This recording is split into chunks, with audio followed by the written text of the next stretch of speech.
আমরা ছিলাম importance of social research, তাই না?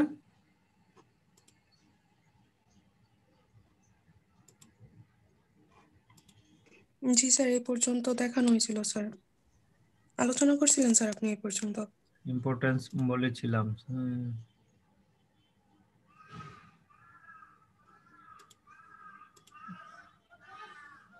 আমরা কেন রিসার্চ করব সেগুলো বলছি তো, তাই না?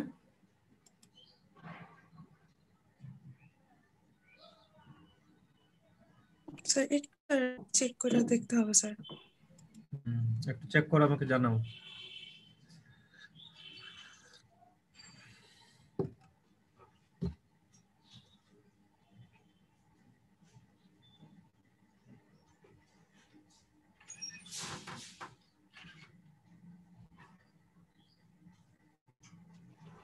স্যার স্টেপস পর্যন্ত স্যার, মানে স্টেপস ওই স্লাইডটা দেখাইছিলেন, স্টেপস মনে হয় আজকে আলোচনা করতে চাইছিলেন স্যার।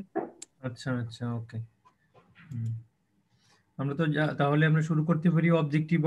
অবজেক্টিভস গুলো আমি বলেছিলাম মনে হয়, তারপরে ইম্পর্টেন্স, আমাদের কেন রিসার্চ করব। হ্যাঁ, রিসার্চ না করলে কোনো কিছুতেই ডেভেলপমেন্ট সম্ভব না, প্রতিটা সেক্টরে রিসার্চ করতে হবে। হ্যাঁ, তুমি যে যে সাবজেক্ট পড়তেছো বা যে যে একাডেমিক ডিসিপ্লিনে আছো, প্রত্যেকটা উইংই কিন্তু রিসার্চ আছে, এবং ব্যাংক থেকে শুরু করে বিমা থেকে শুরু করে দেখবা যে তাদের হিউম্যান রিসোর্স ডেভেলপমেন্ট একটা উইং থাকে প্রত্যেকটা অফিসেই, সরকারি বেসরকারি বলো, ইন্টারন্যাশনাল অর্গানাইজেশন বলো, এভরিহোয়ার এটা কমন যে রিসার্চের উইং থাকবে। কারণ তাদের প্রাতিষ্ঠানিক ডেভেলপমেন্টের জন্য তাদের প্রাতিষ্ঠানিক ওয়েতে তাদের যে লেকিংস গুলো আছে বা তাদের যে প্রোগ্রামগুলো আছে যেগুলো ইমপ্লিমেন্টেশন হচ্ছে বিভিন্ন ডিপার্টমেন্টের বা বিভিন্ন অর্গানাইজেশনের, সেগুলোকে ইভালুয়েট করার জন্য অবশ্যই রিসার্চ প্রয়োজন। এবং এগুলো এই রিসার্চের টাইপস গুলো ডিপেন্ড করে তাদের অর্গানাইজেশনাল নেচারটা কেমন। হ্যাঁ, যেমন বিভিন্ন ব্যাংক বিমা প্রতিষ্ঠান তাদের তাদের রিসার্চের ধরন হবে ইকোনমিক রিসার্চ, হ্যাঁ, ইমপ্লিমেন্টেশন রিসার্চ হবে। গভর্নমেন্টের বিভিন্ন রিসার্চ আছে যেগুলো হচ্ছে তোমার ডেভেলপমেন্ট রিসার্চ, যেটা সব দিক থেকেই ওভারঅল ডেভেলপমেন্ট। এখন বেশি যে জোরটা দেওয়া হচ্ছে সেটা হচ্ছে এনভায়রনমেন্টাল রিসার্চের উপর। হ্যাঁ, একদিকে ডেভেলপমেন্ট হচ্ছে, অন্যদিকে আবার আমাদের এনভায়রনমেন্টাল হ্যাজার্ড হচ্ছে। সেই এই ব্যালেন্সটাকে, মানে প্রাকৃতিক ব্যালেন্স যেটা ইকোসিস্টেমটাকে ব্যালেন্সে রাখার জন্য প্রত্যেকটা ডেভেলপমেন্ট প্রজেক্টে আগে ফিজিবিলিটি স্টাডি করা হয়। যেমন এই পদ্মা সেতু করেছে, পদ্মা সেতুর যে এরিয়াটা গভর্নমেন্ট নিয়েছে, হ্যাঁ, এলোকেট করেছে গভর্নমেন্টের প্রজেক্টের জন্য, এখান থেকে মানুষকে উঠানো হয়েছে, এবং তাদের জন্য কিন্তু আলাদাভাবে আগে থেকেই গবেষণা করে আগে থেকেই পরিকল্পনা করেই কিন্তু তারপর তাদেরকে ওইখান থেকে উঠানো হয়েছে। তাদের জন্য রিহেবিলিটেশন যেটা, হ্যাঁ, পুনর্বাসন করেছে, তাদের কাজের সংস্থান করেছে। দেন তারপর এটার সোশ্যাল বেনিফিট কি, হ্যাঁ, সোশ্যাল কস্ট কি, সেগুলো মেজারমেন্ট করে তারপর কিন্তু প্রজেক্টগুলো সাবমিট করা হয়। প্রতিটাই গভর্নমেন্টের উন্নয়ন প্রজেক্টগুলো, যেটা ওই যে ঢাকা শহরে দেখো বড় বড় বিল্ডিং হচ্ছে, ওই যেটা বলে ওভারব্রিজ, তারপরে হচ্ছে মেট্রো রেলের যেগুলো হচ্ছে, এগুলোর বেনিফিট চিন্তা করে, হ্যাঁ, কিন্তু করতে হয় সবকিছুই। সুতরাং চিন্তার জায়গাটাতেই কিন্তু গবেষণার সুযোগ আছে, যে এটা এত বছর করলে বাংলাদেশের অর্থনৈতিক উন্নয়নে, এত টাকা ইনভেস্ট করলে এটা বাংলাদেশের অর্থনৈতিক উন্নয়নে কতটুকু হবে।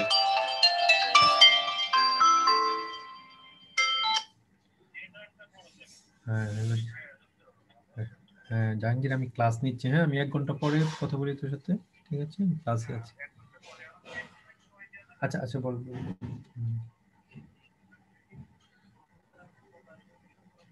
হ্যাঁ হ্যাঁ হ্যাঁ হ্যাঁ হ্যাঁ,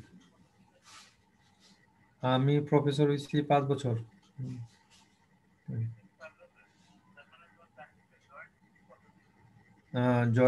জয়েনের পরে 12 বছর পরে, 11 বছর 8 মাস পরে। হ্যাঁ হ্যাঁ, আচ্ছা।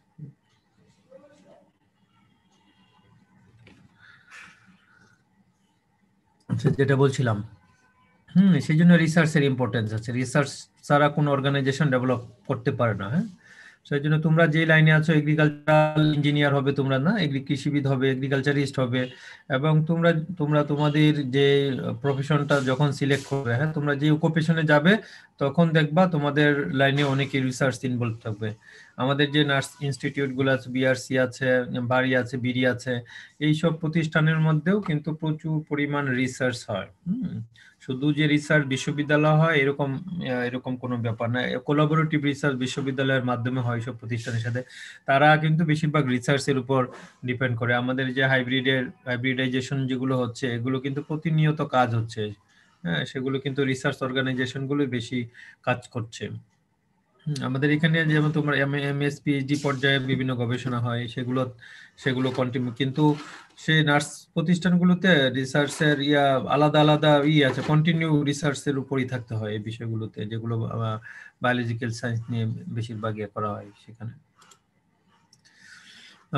রিসার্চের টাইপস, এগুলো রিসার্চের তোমার ডাটার ধরনের উপর ডিপেন্ড করবে, যদি তুমি কোন ধরনের রিসার্চ করতে চাও, সেটা কি বেশি ডেসক্রিপটিভ হবে কিনা নাকি অ্যানালিটিক্যাল রিসার্চ হবে, হ্যাঁ সেগুলোর অবজেক্টিভ গুলো কি কি হবে রিসার্চের, সেই অবজেক্টিভ অনুযায়ী রিসার্চের কি অ্যানালাইসিস গুলো কি প্রি কন্ডিশন প্রি ডিসাইড বিভিন্ন বিষয়গুলো দিয়ে হবে নাকি সেটাকে ডেসক্রিপটিভ অ্যানালাইসিস করতে হবে, হ্যাঁ সেগুলো ডাটার উপর ডিপেন্ড করে। তুমি কি সেখানে প্রাইমারি ডাটা কালেক্ট করবা না সেকেন্ডারি ডাটা কালেক্ট করবা? হ্যাঁ প্রাইমারি ডাটা হচ্ছে যে তুমি সরাসরি তোমার রিসার্চের অবজেক্টিভ অনুযায়ী সরাসরি তুমি যাদেরকে ক্লায়েন্ট টার্গেট করেছো, তোমার রিসার্চের টার্গেট গ্রুপ, ফর এক্সাম্পল বাংলাদেশের কৃষক, বাংলাদেশের গ্রামের যেসব কৃষকরা মনে করো তোমার রিসার্চের উদ্দেশ্য হচ্ছে যে যেসব কৃষকরা এখনো টেকনিক্যাল বা মেকানাইজেশনের মধ্যে যায় নাই, তারা ট্রেডিশনাল ওয়েতে উৎপাদন করতেছে, হ্যাঁ সেই সব কৃষকদের জীবনযাত্রা এবং তারা কেন মানে মডার্ন টেকনোলজি অ্যাডাপ্ট করছে না, যদি তুমি রিসার্চ করতে চাও তাহলে তুমি ওইসব ফার্মারদের সাথে সরাসরি কথা বলতে হবে। সরাসরি কথা বললে যে তুমি যে তথ্যগুলো পাবে সেগুলোকে বলা হবে প্রাইমারি ডাটা। আর অলরেডি অনেক রিসার্চ হয়ে গেছে, গভর্নমেন্টের বাংলাদেশ পরিসংখ্যান ব্যুরোর কাছে অনেক ডেটা আছে, বিভিন্ন অর্গানাইজেশনের কাছে ডাটা আছে, বিভিন্ন ব্যাংক, বীমা প্রতিষ্ঠান ও ডেভেলপমেন্ট অর্গানাইজেশনের কাছে অনেক ডাটা তথ্য আছে। সেই ডাটাগুলো নিয়ে যদি তুমি গবেষণা করো তাহলে সেটাকে বলা হয় সেকেন্ডারি ডাটা। এভাবে রিসার্চের আমরা বিভিন্ন টাইপস গুলো করে থাকি। তারপরে কিছু রিসার্চ আছে মানে বেশিরভাগ রিসার্চ অ্যাপ্লাইড রিসার্চ, আবার কিছু রিসার্চ আছে ফান্ডামেন্টাল, যেগুলো তোমার বেসিক আইডিয়ার উপর বেস করে তোমাকে থিওরি কনস্ট্রাক্ট করতে হয়। ফান্ডামেন্টাল রিসার্চ গুলো বেশিরভাগ এগুলো ইকোনমিক থিওরি, সোশ্যাল সায়েন্সের থিওরিগুলোর মাধ্যমে বিভিন্ন সময় আমরা ফান্ডামেন্টাল রিসার্চ করে থাকি। আর আমাদের এগ্রিকালচার ইউনিভার্সিটি যেহেতু এটা টেকনিক্যাল ইউনিভার্সিটি, আমাদের রিসার্চের বেশিরভাগ অংশগুলোই অ্যাপ্লাইড রিসার্চ। আমরা সেগুলো যে গবেষণার যে ফলাফলগুলো পাই সেগুলো আমরা মানে গ্রাসরুট লেভেলে, ডেভেলপমেন্ট লেভেল, এগ্রিকালচারাল সেক্টরে সেগুলোকে আমরা ইমপ্লিমেন্ট করার চেষ্টা করি এবং সেটা থেকে আউটপুট কি আসে সেগুলো নিয়ে গবেষণা করা হয়। অ্যাপ্লাইড টাইপের রিসার্চ আমাদের। আর ফর এক্সাম্পল আমাদের এই দেশে যে সোশ্যাল বিভিন্ন ক্রাইসিস আছে, বিভিন্ন বিষয়গুলো আছে, সেগুলো নিয়ে যদি আমরা বিভিন্ন গবেষণা করি এবং সেখান থেকে যদি বিভিন্ন তথ্য নিয়ে উপাত্ত নিয়ে সেখানে ব্যাখ্যা বিশ্লেষণের মাধ্যমে যদি আমরা কোনো থিওরি ডেভেলপ করি যে এই Bangladesh is a developing country এখন, হ্যাঁ এই ডেভেলপিং কান্ট্রিতে আমাদের ডেভেলপমেন্টটাকে সাস্টেনেবল করতে হলে আমাদের যে সোশ্যাল কোহিশন বা সোশ্যাল ইন্টিগ্রিটি, হ্যাঁ এটা যে ধীরে ধীরে কমে যাচ্ছে, সেটাকে সেই জায়গায় নিয়ে ডেভেলপমেন্টের সাথে ইন্টিগ্রেট করার জন্য আমাদের যে ল্যাবস এন্ড গ্যাপস গুলো আছে সেগুলোকে যদি আমরা অ্যাড্রেস করি, হ্যাঁ তাহলে কিন্তু বড় ধরনের আমরা দেখা যাবে যে ফান্ডামেন্টাল কোনো কিছু আবিষ্কার করে ফেলবো। এই টাইপের রিসার্চ গুলোকে অনেক সময় ফান্ডামেন্টাল রিসার্চ হিসেবে ট্রিট করা হয়। তারপর কোয়ান্টিটেটিভ এন্ড কোয়ালিটেটিভ রিসার্চ, হ্যাঁ এগুলো এই রিসার্চ গুলো হচ্ছে তোমার আমাদের ডাটার ধরনের উপর ডিপেন্ড করে যে একজন ফার্মার্সের এক বছরের ইনকাম কত, সে কোন ধরনের ফার্মিং এর সাথে ইনভলভ আছে, তার বয়সের সাথে তার ইনকামের সম্পর্কগুলো কি কি। মনে করে একজন ফার্মার্সের বয়স আছে 40, তার এটা প্রোডাক্টিভ, সে যথেষ্ট পরিমাণ ফার্মে সময় দিতে পারবে, তাই না? সে যতটুকু সময় দিতে পারবে একজন 60 ঊর্ধ্ব ফার্মার্স কিন্তু সেই তার ফার্মে ততটুকু সময় দিতে পারবে না। এই দুটার মধ্যে যদি কম্পেয়ার করি যে একজন ফার্মার্সের এই বয়সের সাথে তার ইনকামের একটা সম্পর্ক আছে, ফার্মিং যে প্রোডাকশন আছে সেটার সাথে একটা সম্পর্ক আছে, হ্যাঁ এটা কোয়ান্টিফাই করা যাচ্ছে, হ্যাঁ তাহলে এই ধরনের রিসার্চকে আমরা বলবো কোয়ান্টিটেটিভ রিসার্চ। আর কোয়ালিটেটিভ রিসার্চ হচ্ছে, ফর এক্সাম্পল দেখো আমাদের এই কোয়ান্টিটেটিভ ডেভেলপমেন্টের পাশাপাশি আমাদের লাইফে কোয়ালিটি নিয়ে অনেক ধরনের বিষয়বস্তু ঘটে যায়, অনেক ধরনের ইয়া হয়। ওই ফার্মার্সের ফ্যামিলির কথাই বলি, যেই ফার্মার্সের ফ্যামিলিতে অনেক টাকা পয়সা মনে করো ইনকাম ভালো প্রোডাকশনের মাধ্যমে ইনকাম করছে, ফ্যামিলি ভালোভাবে সাপোর্ট দিচ্ছে, সেইখানে তার ফ্যামিলিতে লোক সংখ্যা আছে, যারা ফ্যামিলি মেম্বার্স আছে, তারা তাদের সেই ইনকামটাকে, হ্যাঁ, তারা যদি প্রপারলি ইউজ না করে, হ্যাঁ, প্রপারলি ইউজ না করে যদি সেটার নেগেটিভ ইম্প্যাক্ট ফেলে সমাজে বা পরিবারে, তাহলে সেখানে তাদের কোয়ালিটি ডিটারিয়েট করবে। আবার যদি কোনো ফার্মার্স মনে করো তার ইনকাম কম আছে, সে যদি তার সীমিত ইনকামের মাধ্যমে তার লাইভলিহুডকে, তার ফ্যামিলির মানুষদেরকে যদি প্রপারলি গাইড করে, সে যদি তার ফ্যামিলিটাকে স্টেবল রাখতে পারে, হ্যাঁ, দেখো দুইটার মধ্যে একটা কোয়ালিটেটিভ ডিফারেন্স তৈরি হবে। মানে একদিকে অনেক ইনকাম আসছে, এটা অনেক লেভেলে এক্সাম্পল দেওয়া যেতে পারে, যেমন অনেক ধনী ফ্যামিলিতে দেখো বাবা মা দুইজনে ইনকাম করে, ছেলে মেয়েরা কোথায় যাচ্ছে না যাচ্ছে কোনো খবর নেই, হ্যাঁ, কোনো খবর নেই, ছেলে মেয়েরা এডিক্টেড হয়ে যাচ্ছে, তাদের নিজস্ব স্বাধীনভাবে চলতে গিয়ে তাদের লাইফ থেকে অনেক ডিটাচড হয়ে যাচ্ছে, এবং পরবর্তীতে যে বাবা মার যে ইনকাম টাকা পয়সা এগুলোর কোনোটাই কাজে লাগে না, ছেলে মেয়েরা লাইনে নিয়ে আসতে পারে না, এবং যেটা মানুষ বলতে আমরা বলি অমানুষ হয়েছে আসলেই, মানুষের ডেফিনেশন থেকে তখন দূরে সরে যায়। সুতরাং টাকা দিয়ে তাহলে কি হলো, হ্যাঁ, তোমার এই যে কোয়ান্টিটেটিভ যে অ্যামাউন্ট ছিল সেটা দিয়েও তুমি তোমার কোয়ালিটিকে কন্ট্রোল করতে পারলা না, হ্যাঁ, তাহলে কি হলো, দেখা যাচ্ছে যে আরেকটা গরিব ফ্যামিলি বা মিডিল ক্লাস ফ্যামিলি, মানে একজন ইনকাম করে, ছেলে মেয়েদের মা বাবা দুইজন মিলে টেক কেয়ার করলো, মানুষ করলো, বা সমাজের যে এক্সপেকটেশন, হ্যাঁ, একজন সুনাগরিক হিসেবে গড়ে ওঠা, ফ্যামিলির দায়িত্ববোধ পালন করলো ছেলে মেয়েরা, তারপরে রাষ্ট্রীয় দায়িত্ববোধ থেকে এভরিথিং তাদের, যেটাকে পারফেক্ট বলা হয়, হ্যাঁ, ওই লেভেলের একটা পরিবার গঠন উঠলো, বুঝছো। এই দুইটা ফ্যামিলির মধ্যে যদি তুমি এই যে কোয়ালিটেটিভ মেজারমেন্টের মাধ্যমে, হ্যাঁ, ভালো মন্দ, হ্যাঁ, এইসব বিষয় নিয়ে যদি তুমি আমরা গবেষণা করি, কোয়ালিটিটা চিন্তা করে যদি এইসব ডেটার উপর বেস করে গবেষণা করা হয়, তাহলে এটাকে বলা হবে কোয়ালিটেটিভ রিসার্চ। এখন আমাদের দেশে অনেক রিসার্চে আমরা, বিশেষ করে আমি আমার গবেষণাগুলোতে কোয়ালিটেটিভ কোয়ান্টিটেটিভ দুইটা মেথডই ইউজ করি, হ্যাঁ, কোয়ান্টিটির সাথে কোয়ালিটির সম্পর্ক আছে সব সময়, হ্যাঁ, সেটা আবার অনেক রিসার্চ আছে থিওরি বেস, শুধু বিভিন্ন থিওরি নিয়ে রিসার্চ হবে। ফর এক্সাম্পল, যেমন তোমাদের সোশ্যাল স্ট্রাটিফিকেশনে মার্কসের থিওরি পড়াইছি, মনে আছে? হ্যাঁ, মার্কসের থিওরির কথা মনে আছে কারো? রেসপন্স করো।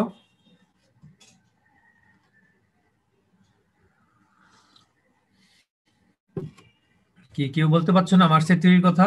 সোশ্যাল স্ট্রাটিফিকেশন পড়াইছি না তোমাদের?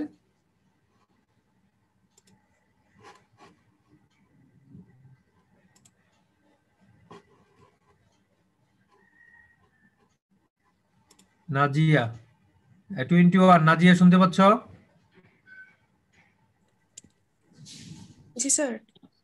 আচ্ছা, বলো তো আমাদের মার্কসের থিওরি পড়াইছিলাম, মনে আছে? মার্কসের থিওরি কি বিষয়বস্তু ছিল? স্যার ওটা ছিল স্যার বুর্জোয়া প্রথার ছিল স্যার, যে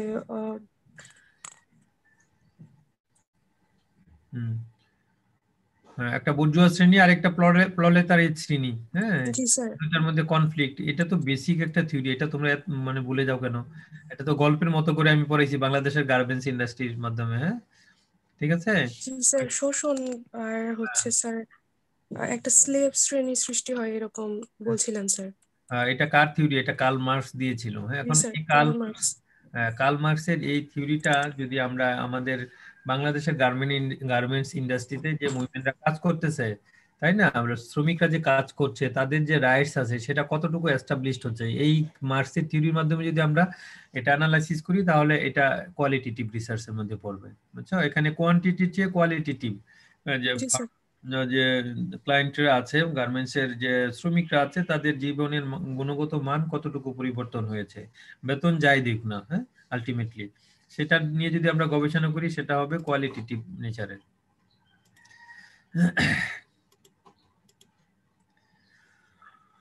আর তারপরে আমরা অনেক ধরনের রিসার্চ আছে, খুবই থিওরি অ্যাবস্ট্রাক্ট আইডিয়ার উপর বেস করে, যেটাকে কনসেপচুয়াল রিসার্চ বলা হয়। আর ইম্পিরিক্যাল রিসার্চ হচ্ছে তো আমাদের যে ডেটা আছে সেই ডেটাকে আমরা যদি কোনো প্যারামিটার দিয়ে ভেরিফাইড করি, হ্যাঁ, এক্সপেরিমেন্ট করি, বিভিন্ন ল্যাব এক্সপেরিমেন্ট হয়, হ্যাঁ, এগুলোকে ইম্পিরিক্যাল রিসার্চ বলা হয়।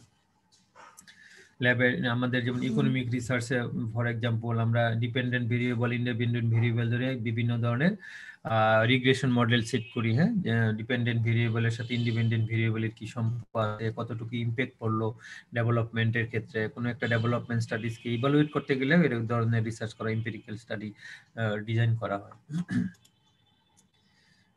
আরো অনেক অনেক রিসার্চ আছে যেটা মানে তোমার ডিপেন্ড করে প্রবলেমস এর উপর, কোন প্রবলেম কোন ধরনের রিসার্চকে হাইলাইট করবে, হ্যাঁ, প্রবলেমের উপর বেস করে। সোশ্যাল ক্রাইসিস নিয়ে অনেক রিসার্চ হচ্ছে, অ্যাপ্লাইড সায়েন্সের অনেক রিসার্চ হচ্ছে, হ্যাঁ, তোমার স্পেস নিয়ে অনেক রিসার্চ হচ্ছে, ফিজিক্যাল রিসার্চ, কেমিস্ট্রি নিয়ে রিসার্চ, অনেক অনেক বেসিক রিসার্চ আছে, হ্যাঁ, এভাবে আমরা রিসার্চের বিভিন্ন বিষয়গুলো বুঝে থাকি।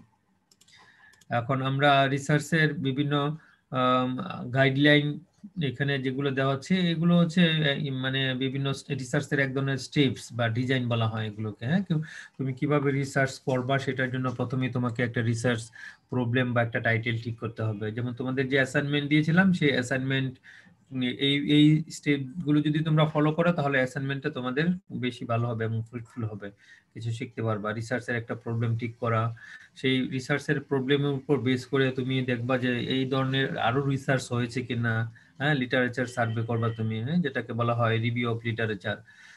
যে তুমি একটা গবেষণা টপিক দাঁড় করিয়েছ, দাঁড় করানোর আগেও তুমি অনেক সার্চ করতে পারো যে আমি বর্তমান বাংলাদেশের এগ্রিকালচারাল টেকনোলজি ডেভেলপমেন্টের জন্য কোন ধরনের ফার্মার্সদের ডিমান্ড আছে মার্কেটে, কোন ধরনের ফার্মার্সরা কোন ধরনের গবেষণা করলে আমি সরাসরি ফার্মারদের হেল্প করতে পারবো, বাংলাদেশের ফার্মারদের, বিশেষ করে টেকনোলজি এবং হাইব্রিড বলো বা এর ক্ষেত্রে, হ্যাঁ, এগুলোকে করার জন্য, হাইলাইট করার জন্য। তখন তুমি দেখবে যে একটা রিসার্চ প্রবলেম সেট করেছো, টাইটেল সেট করেছো, সেই টাইটেলের উপর বেস করে তুমি অনেক লিটারেচার সার্ভে করবে যে এই এই ধরনের রিসার্চ আরো হয়েছে কিনা, বা হইলে কত কত সালে হয়েছে। এক্স্যাক্টলি একই ধরনের রিসার্চ হবে না, বাট তুমি একই ধরনের স্টাইল ফলো করতে পারো ওই রিসার্চের ওগুলো ধারণা থেকে, হ্যাঁ। বা একজনের একটা রিসার্চ করেছে, সেটা যদি কারো রিসার্চই কমপ্লিট না, এটা বলা যাবে না যে একজন একটা রিসার্চ করেছে এখানে এটা শেষ হয়েছে, এটা নিয়ে আর রিসার্চ করা যাবে না। এটা এটা এটা সায়েন্স কখনো পারমিট করে না, হ্যাঁ, কারণ বিজ্ঞানের কোথাও শেষ নেই এবং গবেষণার কোথাও শেষ নেই, এটা মনে রাখতে হবে। সুতরাং তুমি যে কোনো একটা রিসার্চকে বেস ধরে সে যতটুকু ডেভেলপমেন্ট হয়েছে, তুমি রিভিউ অফ লিটারেচারে যে ইনফরমেশন গুলো পেয়েছো, তখন তুমি যদি মনে করো যে না এই জায়গাগুলোকে আরেকটু অ্যাড্রেস করলে ভালো হয়, এই জায়গাগুলোতে আমি যদি কাজ করি তাহলে আমি বাংলাদেশের ফার্মার্সদের জন্য কিছু করতে পারবো, তখন তুমি নিজেকে তুমি রিসার্চের একটা প্রবলেম হিসেবে দাঁড় করিয়ে তুমি ডাটা কালেকশন বা প্রসেসে এগিয়ে এগিয়ে চলবে, হ্যাঁ। এগুলোর মাধ্যমে একটা গাইডলাইন তৈরি করা হয় কিভাবে রিসার্চকে তুমি ডিজাইনটা কিভাবে তৈরি করবে। তারপর সেই লিটারেচার রিভিউ করার পর তুমি নিজের মধ্যে একটা হাইপোথেটিক্যাল মানে কনসেপ্ট দাঁড় করাবে যে এই গবেষণার, আমি এই গবেষণার মাধ্যমে এই বিষয়গুলো পেতে চাই, বা আমার এটা হাইপোথিসিস, হ্যাঁ, এটা আমার প্রাককল্পনা যে এই গবেষণা করলে বাংলাদেশের এত পার্সেন্ট কৃষক এগ্রিকালচারাল সেক্টরে তাদের আরো বেশি মানে প্রোডাকশনকে কন্ট্রিবিউট করতে পারবে এবং প্রোডাকশনের লেভেলটা এই লেভেলে যাবে। এইভাবে বাংলাদেশ, এইভাবে আমরা হাইপোথিসিস গুলোকে অ্যাড্রেস করতে পারি রিসার্চ ডেভেলপমেন্টের ক্ষেত্রে। যেমন তোমাদের যে অ্যাসাইনমেন্ট দিয়েছিলাম মনে আছে কিনা, সেখানে আমি অবজেক্টিভ সেট করতে বলেছিলাম, হ্যাঁ, যে আমি এই রিসার্চের মাধ্যমে এইভাবে এই অবজেক্টিভ গুলো পেতে চাই। ওই অবজেক্টিভ গুলো এক ধরনের হাইপোথেটিক্যাল কল্পনা, যে আমি আমার এই গবেষণার মাধ্যমে এই বিষয়গুলোকে অ্যাড্রেস করতে চাচ্ছি এবং এই ইনফরমেশন গুলো পেতে চাচ্ছি, হ্যাঁ। সেই সেই ধরনের একটা প্রাককল্পনা করা, কারণ তুমি যে অবজেক্টিভটা সেট করতেছ সেই ধরনের গবেষণা মানে সেই অবজেক্টিভ গুলো যে ফুলফিল হবে নট নেসেসারি।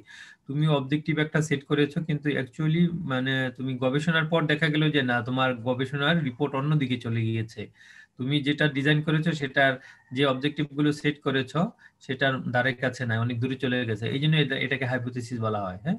একটা প্রাককল্পনার মাধ্যমে আমরা গবেষণার বিষয়গুলো বস্তুগুলোকে আমরা সেট করার চেষ্টা করি, হ্যাঁ। সেটা বেশিরভাগ রিসার্চের টাইটেলের উপর ডিপেন্ড করে, মিল রেখে করতে হয়, টাইটেলের উপর মিল রেখে করতে হয়।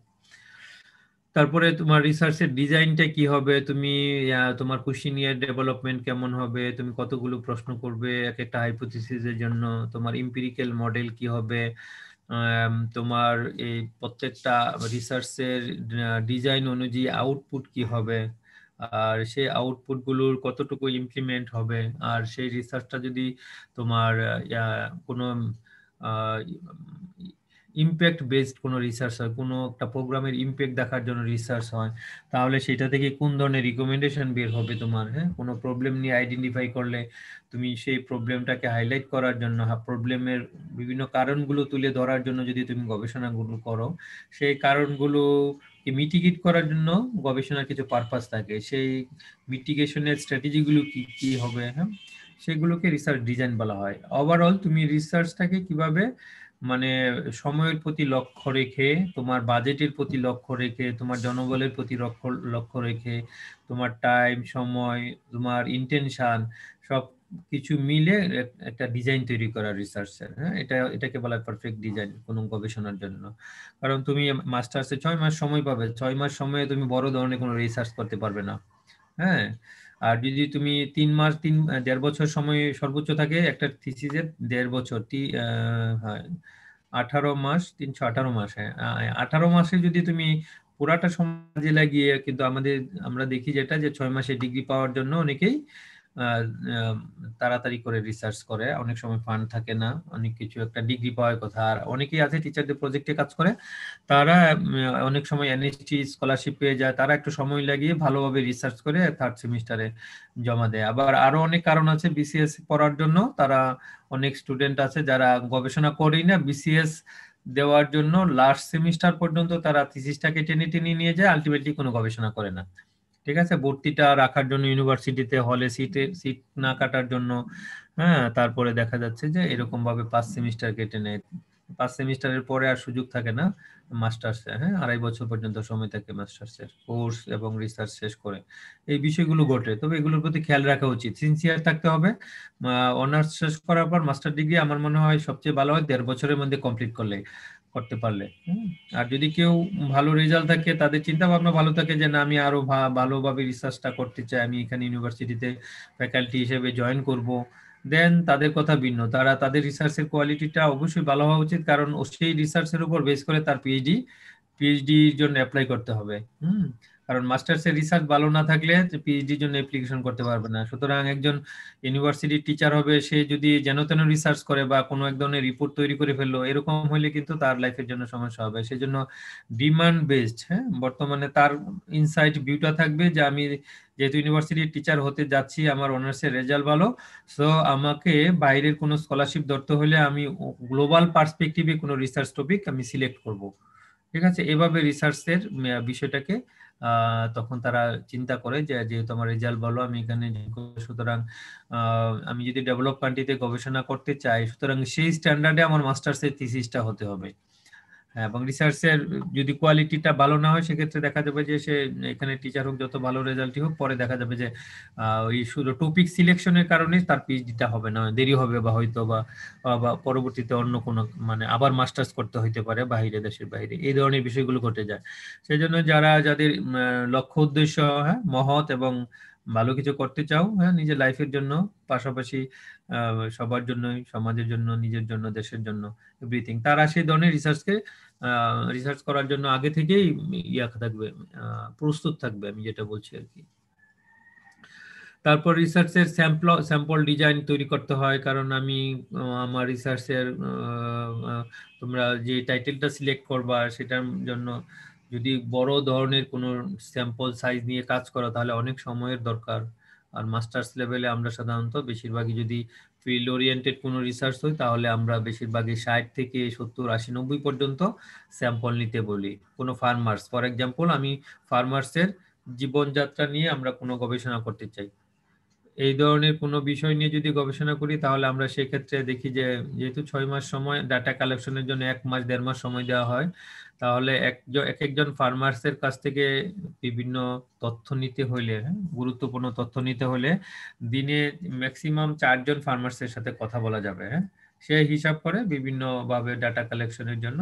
আবার ডাটা কালেকশনের বিভিন্ন থাকে, ইন্টারভিউ মেথড থাকে, হ্যাঁ, সরাসরি। আবার থাকে এফজিডি, ফোকাস গ্রুপ ডিসকাশন থাকে। তারপরে থাকে কেসে স্টাডি থাকে। কোনো একজন ফার্মার্স কোনো একটা এলাকায় বিশেষ কোনো জাতের ধান বলো, গম বলো, বিভিন্ন হাইব্রিড চাষ করে সে বড় ধরনের সাফল্য অর্জন করেছে, বা ধান নিয়ে নিজে নিজে গবেষণা করতে গিয়ে ধানের কোনো নতুন ভ্যারাইটি আবিষ্কার করে ফেলেছে। হ্যাঁ, এরকম অনেক কৃষক বাংলাদেশে আছে, এরকম পাওয়া গেছে, অনেক সময় পুরস্কৃত হয়েছে। আবার নিজেই বিভিন্ন পোলট্রি বলো, তারপরে মাছের খামার বলো, এগুলোতে নিজেরা নিজেদের এক্সপেরিমেন্টে কাজ করতে গিয়ে তারা মানে গবেষণার চেয়ে আরো ভালো ভালো বিভিন্ন তথ্য বের করে ফেলেছে। হ্যাঁ, এটা স্বাভাবিকভাবে হয়। যারা ফার্মার্সরা রুট লেভেলে কাজ করে তারা অনেক সময় তারা ল্যাব ওরিয়েন্টেড রিসার্চ করে, তাদের চেয়ে প্র্যাকটিক্যালি তারা আরো অনেক বেশি কিছু জেনে যায়। ঠিক আছে, এগুলো ঘটে। এই এই তথ্যগুলো আমাদের বের করতে হয়। হ্যাঁ, এবং এগ্রিকালচারিস্টদের দায়িত্ব এই বিভিন্ন বিষয়গুলো, ফার্মার্সদের সাথে কাজ করতে হলে অবশ্যই বিভিন্ন বিষয়গুলো নিয়ে আসতে হবে।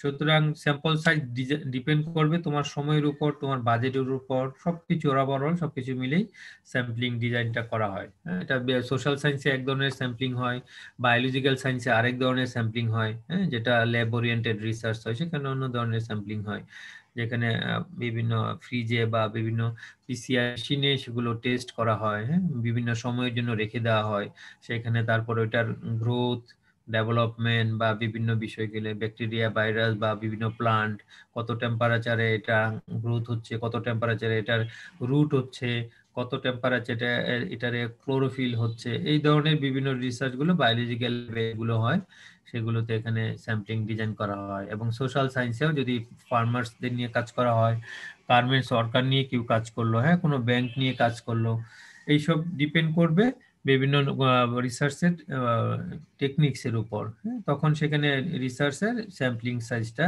কালেক্ট করা হয়। তারপর collection of data, data collection গুলো যেরকম ভাবে হয়, হ্যাঁ, সরাসরি হয়, ফেস টু ফেস ইন্টারভিউর মাধ্যমে হয়, তারপরে হচ্ছে কুশিনিয়ার মানে ইয়াতে অনেক সময় অনলাইনে পাঠানো হয়, যেটা দেখবে যে তোমরা বিভিন্ন পেপার পড়ার সময় বিভিন্ন মতামত নেয়। হ্যাঁ, পেপারের যে এটা কি আপনি কি মনে করেন বাংলাদেশের এটা এটা হচ্ছে, এটা কি এটার সাথে একমত, বিভিন্ন পলিটিক্যাল ভীষণও নেয় অনেক সময়, ইয়া কুশিনিয়ার থাকে প্রথম আলো পেপারে বা অন্য পেপারে আমি দেখি। আর অনলাইনে অনেক অনেক সার্ভে হয়, আমরা টিচার যারা আছে আমাদের কাছ থেকে বিভিন্ন জায়গা থেকে অনেক সময় অনেক প্রশ্ন আসে, আমাদেরকে অনলাইনলি ফিল আপ করা হয়। এভাবে স্ট্রাকচার, সেমি স্ট্রাকচার প্রশ্ন থাকে। ফিল্ড লেভেলে গিয়ে সরাসরি কথা বলা হয়, ওপেন এন্ড কোশ্চেন থাকে, যেমন এফজিডি করার সময় এভাবে কোনো মানে ফার্মারদের কাছে মানে তুমি একটা স্ট্রাকচার কোশ্চেন নিয়ে গেলা, সেমি স্ট্রাকচার ফার্মার্স, তুমি যে প্রশ্নটা জানতে চাচ্ছ ওইটার আনসারটা ফার্মার্সের কাছে ডিফারেন্ট পাবে, বা তোমার যে প্রশ্নটা তুমি যে প্রি ডিটারমাইন নিয়ে গেছো সেই প্রশ্নটা ওই পরিবেশের সাথে মানাচ্ছে না, তখন ইনস্ট্যান্ট তুমি প্রশ্নটা চেঞ্জ করতে পারো। হ্যাঁ, সেটাকে বলা হয় সেমি স্ট্রাকচার কোশ্চেনিয়ার, সেটা নিয়েও আমরা মাঠে গিয়ে গবেষণা করি। আবার কেসে স্টাডি করা হয়। হ্যাঁ, অনেক ধরনের এফজিডি, অনেক 6 থেকে 12 জন 10 জন ইয়া থাকে একটা গ্রুপে, তাদের নিয়ে কোশ্চেন করা হয় একটা গ্রুপে, এটাকে এফজিডি বলা হয়। আবার কেসে স্টাডি করা হয় সিঙ্গেল ভাবে। হ্যাঁ, মানে কোনো ফার্মার্স মানে বা কোনো কি প্রতিষ্ঠানের কোনো পার্সন, তাদেরকে নিয়ে সরাসরি তাদের এই তোমার যে প্রজেক্টের নেচার আছে বা রিসার্চের নেচার আছে সেটার উপর বেস করে তুমি প্রশ্ন নিতে পারো। সেগুলো রেকর্ড করায় অনেক সময়। হ্যাঁ, সরাসরি তাড়াতাড়ি করে লেখা যায় না, নোট করা যায় না, সেগুলো রেকর্ড করতে হয়। এভাবে ডাটা কালেকশন করা হয়। আরো আরেকটা আছে কে এআই, এটাও মানে মানে কোয়ালিটেটিভ ডাটা কালেকশনের আরেকটা মেথড, কি ইনফরমেন্ট ইন্টারভিউ যেটাকে না হয় কেআই বলা হয়। কোনো তুমি মানে ব্যাংক নিয়ে গবেষণা করবা, তুমি গ্রামীণ ব্যাংক নিয়ে গবেষণা করছো, কোনো ব্যাংক নিয়ে গবেষণা করছো, দেন তুমি তখন ব্যাংকের যে এক্সিকিউটিভ আছে, ব্যাংকের পলিসি মেকিং এ যারা আছে তাদের সাথে কথা বলছো। তুমি বাংলাদেশের এগ্রিকালচারাল বিএডিসি, হ্যাঁ, বাংলা বিএডিসি যেটা আছে, হ্যাঁ, সেখানে যদি তোমরা কাজ করো, তখন তুমি যদি কেআই করতে চাও অবশ্যই তুমি এই প্রতিষ্ঠানের যে প্রধান আছে বা এই প্রতিষ্ঠানের অর্গানোগ্রাম অনুযায়ী যে অরেন্টো প্রেসিডেন্সি আছে সেটা দেখে তুমি তাদের সাথে কথা বলতে পারবা, তাদের কাছ থেকে কি ইনফরমেশন গুলো তুমি পেতে পারো, সেটাকে বলা হয় কেআই।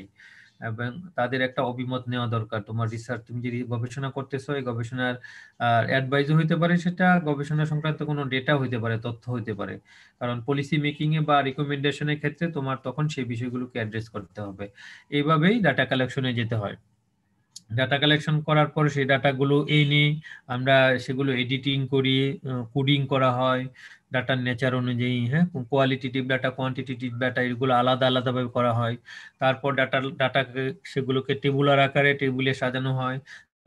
তারপরে রিসার্চের অবজেক্টিভ ধরে ধরে অবজেক্টিভ অনুযায়ী কোন ডাটাগুলো কোন অবজেক্টিভকে রিপ্রেজেন্ট করবে, বা কোন আনসারকে রিপ্রেজেন্ট করবে, বা কোন হাইপোথিসিসকে রিপ্রেজেন্ট করবে, সেই অনুযায়ী ক্যাটাগরাইজ করা হয় ডাটাগুলোকে। হ্যাঁ, এভাবে ডাটাগুলোকে এডিটিং করা হয়, ক্যাটাগরাইজ করা হয়। তারপর ডাটাগুলোকে অ্যানালাইসিস করা হয় বিভিন্ন ইম্পিরিক্যাল প্যারামিটারের মাধ্যমে, বিভিন্ন সফটওয়্যারের মাধ্যমে অ্যানালাইসিস করা হয়, যেমন এসপিএসএস, এক্সেল। তারপরে নর্মাল টেবুলার অ্যানালাইসিস করা হয়, বিভিন্ন স্ট্যাটিস্টিক্যাল রিগ্রেশন লাইন ফিট করা হয়। হ্যাঁ, বায়ো স্ট্যাটিস্টিক্স আছে এখন, সেগুলোর মাধ্যমে অ্যানালাইসিস করা হয়। সেটা ডিপেন্ড করবে অ্যানালাইসিসের টেকনিকগুলো কি, তুমি রিসার্চের জন্য কোন ধরনের টেকনিক তুমি আগেই সেট করেছো। রিসার্চ ডিজাইনে তুমি সেটা মেনশন করতে হবে তোমাকে, যে আমি এই রিসার্চের ডাটাগুলোকে এই প্যারামিটারে এই টেকনিক্সে আমি অ্যানালাইসিস করব। সোশ্যাল সায়েন্সে বিভিন্ন ধরনের সফটওয়্যার আবিষ্কার হয়েছে, সেগুলোর মাধ্যমে অ্যানালাইসিস করা হয়। কোয়ালিটেটিভ অ্যানালাইসিস, কোয়ান্টিটেটিভ অ্যানালাইসিস, তারপরে হচ্ছে বিভিন্ন আপডেটেড সফটওয়্যার নামছে যেগুলোকে বলা হয় কোডিং অ্যানালাইসিস। হ্যাঁ, এন ভিভো অ্যানালাইসিস, অনেক ধরনের অ্যানালাইসিস আছে, সেগুলো অ্যানালাইজ করা। অ্যানালাইসিসের পর তোমরা যাদের হাইপোথিসিস ধরা থাকে রিসার্চে, তা হাইপোথিসিস টেস্টিং করা হয়, সেটা 90%, 95%, হ্যাঁ 99%। এই ধরনের বিভিন্ন ধরনের সফটওয়্যার আছে, সেটা এসপিএসএস এর মাধ্যমে টেস্ট করে ডাটার সাথে রিলেভেন্সি দেখা হয়, যে তুমি যে রিসার্চের কোশ্চেন সেট করেছো, হাইপোথিসিস সেট করেছো, সেটা তোমার রিসার্চের রেজাল্টের সাথে কত পার্সেন্ট যাচ্ছে, কত পার্সেন্ট রিপ্রেজেন্ট করছে, কত পার্সেন্ট রিমার্কস দিচ্ছে, 90% নাকি 95% নাকি 99%। হ্যাঁ, সেটাকে 1%, 5%, 10% হিসেবে ট্রিট করা হয়। এভাবে রিসার্চের হাইপোথিসিস টেস্ট করা হয়। তারপর তুমি সেই টেস্টের উপর বেস করে তোমার রিসার্চের অ্যানালাইসিস, ইন্টারপ্রিটেশন করা হয় এবং জেনারেলাইজ করা হয়। হ্যাঁ, যে আমি এই রিসার্চ প্রবলেম ছিল আমার, এটা আমি রিসার্চের এই যে রেজাল্টটা পেয়েছি, সুতরাং ওভারঅল এই রিসার্চের যে ফাইন্ডিংস গুলো, সেটা বাংলাদেশের এই ফার্মার্সের লেভেলে এটা ইমপ্লিমেন্ট করা যেতে পারে, এই পলিসি মেকিং এ অ্যাড্রেস করা যেতে পারে। হ্যাঁ, সেগুলোর উপর বেস করে আবার তোমার কিছু সাজেশন থাকে, রিকমেন্ডেশন থাকে, তোমার পলিসি ইমপ্লিমেন্টেশন থাকে, সেগুলো তুমি তোমার রিসার্চের শেষের দিকে প্রেজেন্ট করতে পারো। সুতরাং ওভারঅল এই রিসার্চের যে ফাইন্ডিংস আছে, সেটা তুমি একটা অ্যাবস্ট্রাক্ট তৈরি করবা, তখন একটা ইন্ট্রোডাকশন বা ব্যাকগ্রাউন্ড তৈরি করবা, রিসার্চ অবজেক্টিভ, হাইপোথিসিস সেট করবা, রিভিউ ঠিক করবা, তারপরে মেথোডোলজি ঠিক করবা, তারপরে রেজাল্ট এন্ড ডিসকাশন, তারপরে কনক্লুশন, এবং তারপরে রেফারেন্স দিয়ে শেষ করবা। সুতরাং যখন একটা রিপোর্ট কমপ্লিট হয়ে যাবে, তখন তুমি এটা পাবলিকেশনের জন্য বিভিন্ন পাবলিশারের কাছে পাঠাইতে পারবা, তখন তোমার রিসার্চ পেপারটা পাবলিশড হবে। হ্যাঁ, এবং সেটা যদি ভালো জার্নালে পাবলিশড হয়, ইন্টারন্যাশনাল জার্নালে পাবলিশড হয়, ইম্প্যাক্ট ফ্যাক্টর জার্নালে পাবলিশড হয়, তাহলে তোমার হায়ার এডুকেশনের জন্য অনেক সহজ হয়ে যাবে, যে তোমার মাস্টার্সে তোমার থিসিস তুমি পাবলিশ করছো, একটা রিপোর্ট লিখছো। এভাবে রিসার্চের বিভিন্ন স্টেপস গুলো ফলো করা হয়। হ্যাঁ, এটাই হচ্ছে রিসার্চ ডিজাইনের বিষয়। এই কথাগুলো এই যে পরবর্তী স্লাইড এখানে এক্সাম করা আছে। হ্যাঁ, এগুলোই, এটাকে রিসার্চ প্রসেস বলে, এবং এগুলো রিসার্চের বিভিন্ন স্টেপস।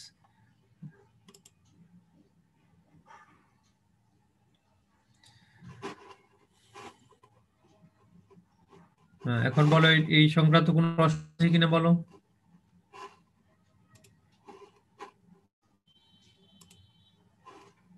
আজকে তো 60 ছাত্র, 60 জন।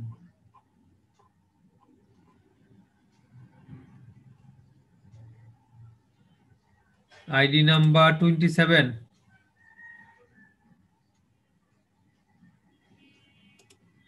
ID number 27। Yes sir. হ্যাঁ, বলো তুমি আজকে ক্লাসে কি শিখতে পেরেছো, বলো।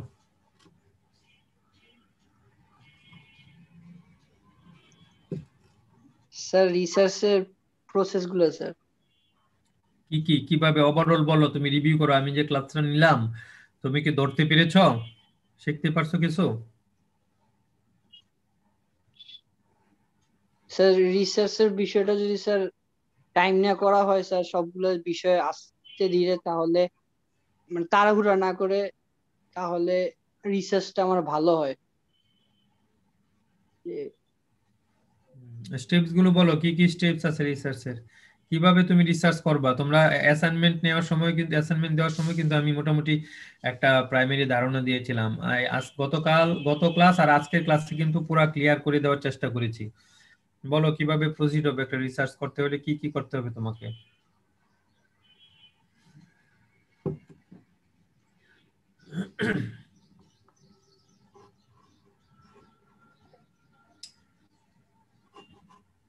কি ক্লাসে ছিলা তো নাকি, না অন্য অন্য কোনো দিকে ছিলা? স্যার ক্লাসই ছিলাম স্যার। হ্যাঁ, তাহলে বলতে পারছো না কেন? খুব মানে খুব ইজিলি স্টেপস গুলো বললাম। হ্যাঁ, কিভাবে রিসার্চ করবা বলো শুনি। আমি তো সবাইকে জিজ্ঞেস করবো, এটা কিন্তু class assessment.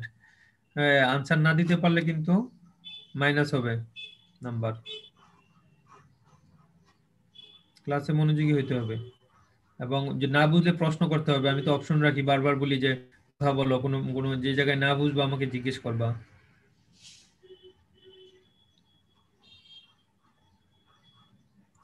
ID number 33, Fahim Shahriar.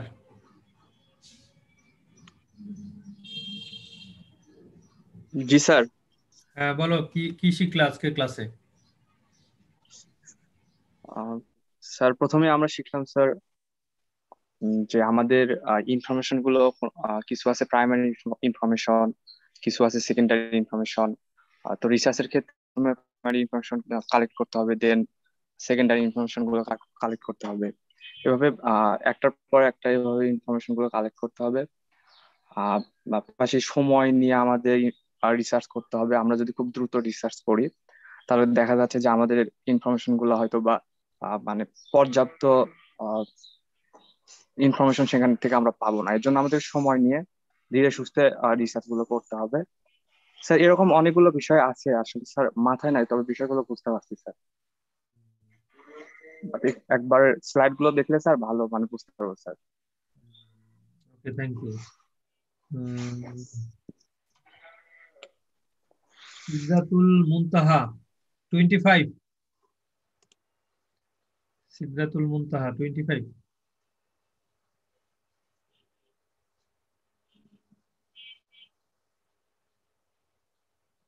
হ্যাঁ, ক্লাসে আছো?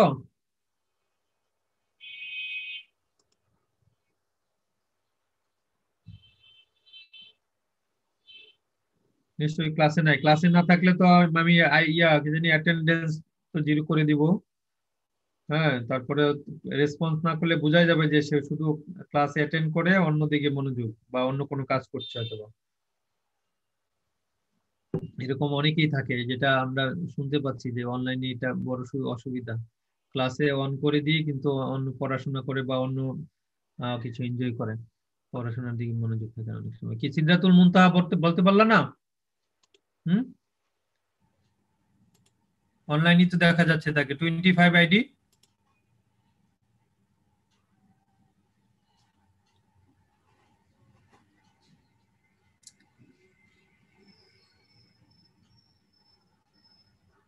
আইডি 35।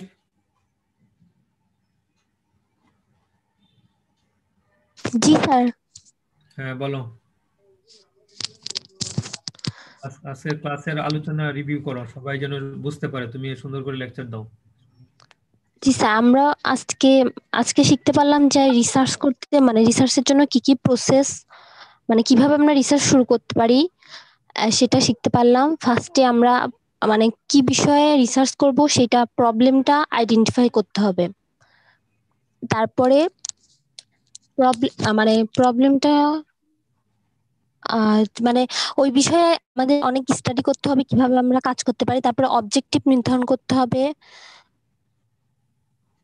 তারপর ডাটা কালেকশন করতে হবে। তারপরে ডাটাগুলো অ্যানালাইসিস করতে হবে। আর রিসার্চের ক্ষেত্রে বেশি টাইম দিতে হবে। তাড়াহুড়া করে কোনো মানে যে কোনো ডাটা যদি আমরা কালেক্ট করি সেটা তাড়াহুড়া করেই সিলেক্ট করা যাবে না। সেগুলো নিয়ে মানে ভালোভাবে স্টাডি করে তারপর সেটা সিলেক্ট করতে হবে। এই তো এইগুলাই। তারপরে রিপোর্ট রিপোর্টের জন্য প্রিপারেশন নিতে হবে, পরে সবার সাথে মানে গুছায় রিসার্চ এর জমা দিতে হবে। এই তো। ভালো শর্ট করে ফেলছো আর কি, না তবু ধারণাটা অনেকটা ক্লিয়ার করেছো মাশাআল্লাহ। এরপরে সুমন ইসলাম 44, সুমন ইসলাম 44। আসসালামু আলাইকুম স্যার। বলো। জি স্যার, ওই স্যার প্রথমে স্যার আমরা রিসার্চ করার ক্ষেত্রে যে কোনো একটা প্রবলেম স্যার আসলে সমস্যাটা কি হতেছে এটা আগে আইডেন্টিফাই করব। তোমার বাড়ি কোথায়? স্যার আমার বাসা হচ্ছে নীলফামারী। তুমি কি গ্রামে থাকো না শহরে? জি স্যার, আমি গ্রামে থাকি। তোমার গ্রামে কি প্রবলেম, কি গ্রামের একটা প্রবলেম বলো তো। গ্রামে যেমন স্যার প্রবলেম, আমরা যে স্যার বর্তমান যে অ্যাসাইনমেন্টটা করতেছি এই ক্ষেত্রে দেখা যাচ্ছে যে নারী পুরুষ সমানভাবে স্যার অংশগ্রহণ করতেছে না। তো সেক্ষেত্রে আমার দু একজন কৃষকের সাথে আলোচনা হয়েছে যে আসলে কেন অংশগ্রহণ করতেছে না। তো সেক্ষেত্রে বলতেছে অনেক সময় দেখা যাচ্ছে যে আমরা যে কাজটা করতেছি পরিশ্রমের কারণে মেয়ে মানুষরা ওইখানে অংশগ্রহণ করতে পারতেছে না, এটা একটা সমস্যা। আবার অনেক সমস্যা, অনেক কাজ পানির ভেতর করতে হয়, মেয়ে মানুষরা এরকম পানিতে নামতে ভয় পায়, এরকম বিভিন্ন সমস্যা। আর এই যে কাজগুলো যদি বিভিন্ন যন্ত্র আবিষ্কার করা যাইতো তাহলে কিন্তু স্যার অনেক সুযোগ হইতো বা সুবিধা হইতো, তাহলে মেয়েরাও আর কি ইনভলভ হইতে পারতো এই কাজগুলোতে, এরকম স্যার ব্যাপারগুলো। ভালো, তোমার রিসার্চের টপিক তো তাহলে ভালো প্রবলেম খুঁজে বের করেছো যে মানে মানে মেল ফ্রেন্ডলি অনেক টেকনোলজি আছে না, অনেক ইকুইপমেন্ট আছে যেখানে তারা কাজ করতে পারছে, বাট মহিলারা যদি এইসব কাজে আরো ইনভলভ হতে পারতো, হ্যাঁ, তাহলে সেখানে আরো প্রোডাকশন বাড়তো, মানে তাদের ফ্যামিলির চেহারাই বদলে যেত, এই ধরনের বিষয়, তাই না? জি স্যার, বাদ বাকি বিভিন্ন হর্টিকালচারাল যে ক্রপ গুলো আছে এগুলো কিন্তু এনারা আবার অংশগ্রহণ করে, যেগুলো আর কি শুকনো ফিল্ডে কাজগুলো হয় এগুলোতে অংশগ্রহণ করতেছে। বাকি যা মাঠ পর্যায়ে যে ব্যাপারগুলো যেগুলোতে আর কি পানির সংস্পর্শ বা বিভিন্ন পরিশ্রমের ব্যাপার স্যাপার থাকে এগুলোতে আর কি ডিমোটিভেটেড। সুতরাং তাহলে তুমি রিসার্চের যে প্রবলেম গুলো সেট করেছো, মানে অবজেক্টিভ গুলো সেট করেছো, তাহলে অবজেক্টিভ অনুযায়ী যখন ফাইন্ডিং গুলো তোমাকে লিখতে হবে তখন এই বিষয়গুলো তুলে নিয়ে আসতে হবে যে যে মেল এন্ড ফিমেল এর মধ্যে একটা বড় ধরনের ডিসক্রিমিনেশন হচ্ছে, হ্যাঁ, এগ্রিকালচারাল টেকনোলজির ক্ষেত্রে, মেকানাইজেশনের ক্ষেত্রে। কারণ আমরা মানে কৃষক বলতে পুরুষকেই বুঝাই না, সবসময় পুরুষকেই জি বুঝি, স্যার, জি স্যার। মহিলারা যে মহিলা কৃষক আছে যে আমরা এটা মনে করি না। সুতরাং এই যে দুইটার গ্যাপ, হ্যাঁ, এটাকে বলা জেন্ডার ডিসক্রিমিনেশন। হ্যাঁ, জেন্ডারের থিওরির উপর বেস করে তখন তোমাকে অ্যানালাইসিস করতে হবে কেন মহিলাদেরকে আমরা সেই পর্যাপ্ত সুযোগ দিচ্ছি না, তাদের মধ্যে তো মানে ক্রিয়েটিভিটি আছে, তাদের মধ্যেও পটেনশিয়ালিটি আছে, সেই পটেনশিয়ালিটিটা আমরা ব্যবহার করছি না। কারণ এখন প্রোডাকশন তো গ্রামে মহিলারা এই পোস্ট হারভেস্টের সাথে অনেক বেশি ইনভলভ। হ্যাঁ, অনেক সময় সরাসরি শুধু পোস্ট হারভেস্ট না, হারভেস্ট এবং সরাসরি প্রথম থেকে এই প্রোডাকশনের যে স্টেজ গুলো আছে সেখানে মহিলারা অনেক ইনভলভ।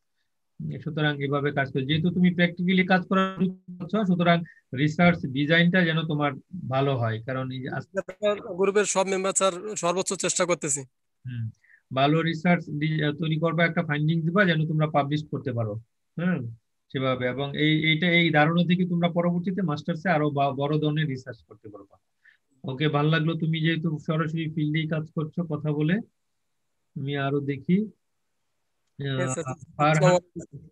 ফারহানা জান্নাত 45।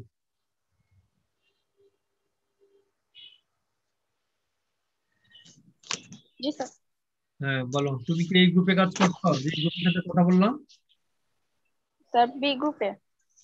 তোমার গ্রুপে কি কি হচ্ছে, কাজ করছে কি, ভালোভাবে কাজ হচ্ছে নাকি? জি জি স্যার, আমাদের এই পর্যন্ত 4টা মিটিং হয়েছে, আমরা হচ্ছে মানে ফাইনাল কিছু হয় নাই কিন্তু আমরা ট্রাই করতেছি। ঠিক আছে, তোমাদের কিন্তু অ্যাসাইনমেন্ট এটা মার্চের সেকেন্ড উইক, এই মার্চ মাসের লাস্ট উইকে তোমাদের অ্যাসাইনমেন্টের প্রেজেন্টেশন নিয়ে নিব, ঠিক আছে? ফিজিক্যালি মনে হয় প্রেজেন্টেশন নেওয়ার সুযোগ পাবো না, মানে হচ্ছে মানে আবার ইউনিভার্সিটি যদি না খুলে, কারণ করোনা সংক্রমণ ঊর্ধ্বগতির দিকে, যখন খুলবে তখনও তোমাদের এই সেমিস্টার থাকবে কিনা জানি না। সো তোমরা প্রিপারেশন নিয়ে রাখবা প্রত্যেকটা। আমি অনলাইনে প্রেজেন্টেশন নিব প্রতি গ্রুপের, হ্যাঁ, সেখানে প্রশ্ন কোশ্চেন আনসার থাকবে, এভাবে স্লাইড প্রেজেন্ট করতে হবে, স্লাইড শেয়ারিং এর মাধ্যমে ক্লাসের মতো করে। এটা এই মাসের লাস্ট উইকে আমরা যে কোনো একদিন নিয়ে নিব। এটা তোমাদের সময় বেশি লাগলে আলাদা সময়, ক্লাস টাইমে না, হ্যাঁ, যেখানে 2 ঘন্টা টানা সময় নেওয়া যাবে, এই ধরনের একটা সময় সিলেক্ট করে তোমাদের সিআরকে জানিয়ে দেওয়া হবে, সেভাবে আমরা নিব। সুতরাং অ্যাসাইনমেন্টটাকে খুব গুরুত্ব সহকারে নিতে হবে এবং যে রিসার্চের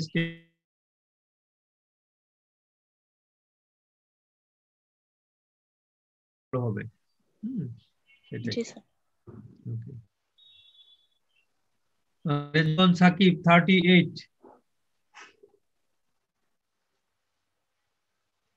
রেজওয়ান স্যার সাকিব, হ্যাঁ বলো।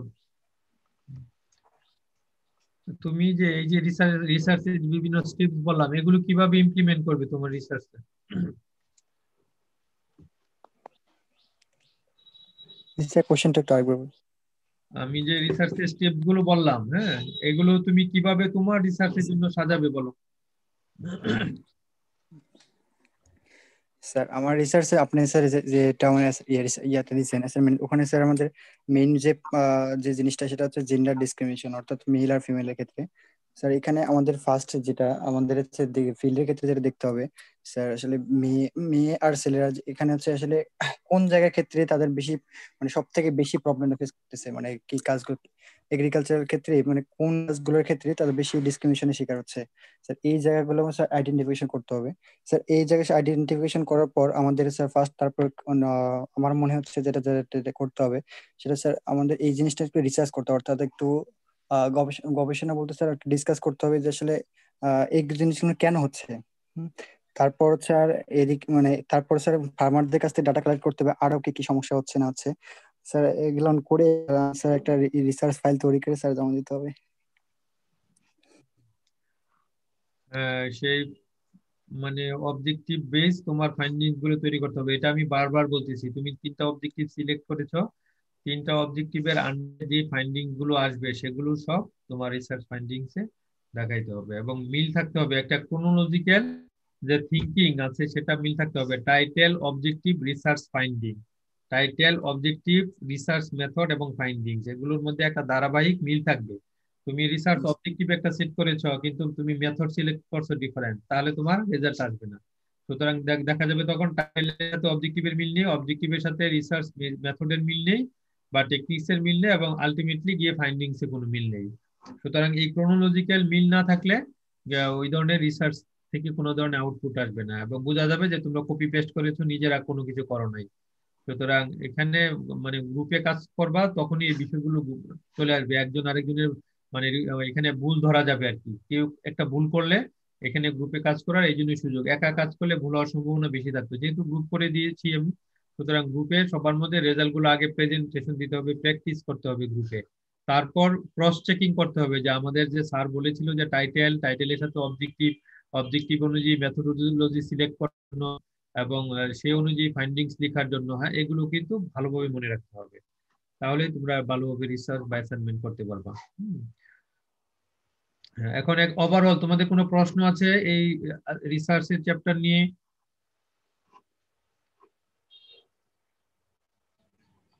কারণ তোমাদের ফর্মালি ক্লাস শেষ, তোমাদের আরেকদিন ক্লাস হবে শুধু প্রেজেন্টেশনের।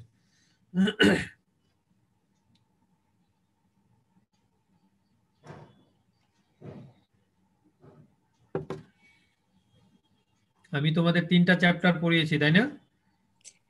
স্যার রিসার্চ রেফারেন্সটা স্যার যদি আরেকবার বলতেন স্যার ভালো হতো স্যার। লাস্টে রেফারেন্স লেখাটা তোমরা বিভিন্ন বইয়ে দেখবা কিভাবে রেফারেন্স লেখা হয়। ফর এক্সাম্পল তুমি একটা রিভিউ করছো, হ্যাঁ, তুমি একটা কোট করেছো তোমার রিভিউ অফ লিটারেচারে বা কোট করেছো যে বাংলাদেশে 2010 সালে এরকম একটা গবেষণা হয়েছে, অমুক অথর ছিল, সে এই রিসার্চ ফাইন্ডিংটা পেয়েছে, সে এটা রিকমেন্ড করেছে, তার এই রিসার্চের একটা গ্যাপ ছিল, সে বলছে যে পরবর্তীতে কেউ রিসার্চ করলে সে যেন এই লাইনে রিসার্চ করে। অনেক ধরনের রিভিউ করলে বিভিন্ন ইনফরমেশন পাবে। সুতরাং তুমি তার যে কথাগুলো তোমার রিসার্চের মধ্যে পুট করেছো তাকে তোমার রেফারেন্স হিসাবে ওখানে দিতে হবে। হ্যাঁ, এটা হচ্ছে রাইটস ওই পারসনের। এটা না দিলে সোর্স দিয়ে দিব স্যার, যে সোর্স রেফারেন্স আর সোর্স তো তুমি ওই যে গুগল থেকে নিলে গুগলের লিংক তুলে দিলা কপি করে, বা রেফারেন্সটা লিখতে হবে ওই যে অথরের নামের পর কোন সনটা দিতে হবে। সনটা ব্র্যাকেটে দেয়, ব্র্যাকেট ছাড়া অনেকে দেয়, বাট স্টাইল আছে রেফারেন্স লেখার। তারপরে তুমি কোন বই নিয়েছো, বইয়ের টাইটেল, হ্যাঁ, বই বা রিপোর্ট বা জার্নাল যেটাই হোক সেটার নাম দিতে হবে, টাইটেল দিতে হবে। টাইটেল দেওয়ার পর কোন পাবলিশার সেটা পাবলিশ করেছে, পাবলিশারের নাম দিতে হবে, কত পৃষ্ঠায় নিয়েছে সেটা পৃষ্ঠা মেনশন করতে হবে, হ্যাঁ, এবং কোন ইয়ারে এটা পাবলিশ হয়েছে, বা পাবলিশার কারা। যে কোনো দুইটা রেফারেন্স দেখলে স্টাইলটা বুঝতে পারবা। ওইভাবে দেওয়ার চেষ্টা করবা আর কি। হ্যাঁ, ওভাবে দেওয়া, এভাবেই দিতে হয়, রেফারেন্সের নিয়ম যেটা আছে। সুতরাং বিভিন্ন রিপোর্টের নিচে দেখবা, বিভিন্ন বইয়ের শেষে দেখবা যে এভাবে দেওয়া আছে। হ্যাঁ, এভাবে রেফারেন্স দিতে হবে। রেফারেন্স অবশ্যই ইম্পর্টেন্ট এর মধ্যে। জি স্যার। তোমাদের তাহলে আমি 3টা চ্যাপ্টার শেষ করেছি। আরেকজন টিচার নিশ্চয়ই ক্লাস নিচ্ছে না, সেও তো 3টা চ্যাপ্টার নিবে। 6টা চ্যাপ্টার ছিল নাকি তোমাদের? 7টা, 6টা চ্যাপ্টার যতদূর আমি জানি। আমি নিয়েছি কি ইন্ট্রোডাকশন, না ডিফারেন্সিয়েশন, সেখানে তোমাদের জেন্ডারটাও পড়িয়েছি আমি, কভার করে দিয়েছি আরেকটা চ্যাপ্টারের বিষয়। তারপরে হচ্ছে রিসার্চ। হ্যাঁ, এখন তোমাদের অ্যাসাইনমেন্ট বাকি থাকলো। একদিন সময় নিয়ে কয়টা গ্রুপ তোমাদের?